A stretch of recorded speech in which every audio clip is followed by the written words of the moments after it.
রাত্রিরে বাজে গেছে 12টা। স্বামীর কাছে খাতি চাইছি টোস্ট, হেই ভেড়ানে তো চুপি চুপি চলে গেছে রান্নাঘরে। কি আর করবে, বউ খাতি চাইছি বলে কথা, লগে পোলা হয়নেও বায়না ধরছে। সেদিন পাওখানে এত ব্যথা করতেছিল নে যে উঠি রান্না করে আর যাইতে পারতেছিলাম না। তারপরে স্বামীকে বললাম, স্বামী তো স্বামী, হ্যাতেরে রাঁধতে দিলে আর কাম বাড়ি যায়। সে এখন দুধের পেস্ট বানাইছিল, গুঁড়া দুধ আর চিনি ব্লেন্ডারে ব্লেন্ড করে নিছিল, সেটা আবার ডিম দিয়া সুন্দর করে ফেড়াইয়া নিতেছিল।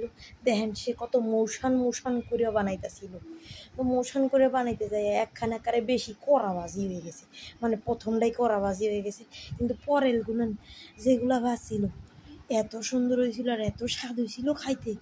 মাঝে মধ্যে রাত বিরাইতে এরম করে স্বামীকে জ্বালাইতে পারলে মনটা যেমন ইস ভরে ওঠে। তো যাই হোক, এই যে দেন পরেরগুলা কিন্তু মাশাআল্লাহ অনেক সুন্দর আসিছেন। তো এগুলা কিন্তু মুই আবার খাতেও পারছিলাম। সেদিন রাতে আর ভাত খাওয়া হয়নি। তো যাই হোক, ভিডিওটি ভালো লাগলে পাশে থাকেন। আল্লাহ হাফেজ।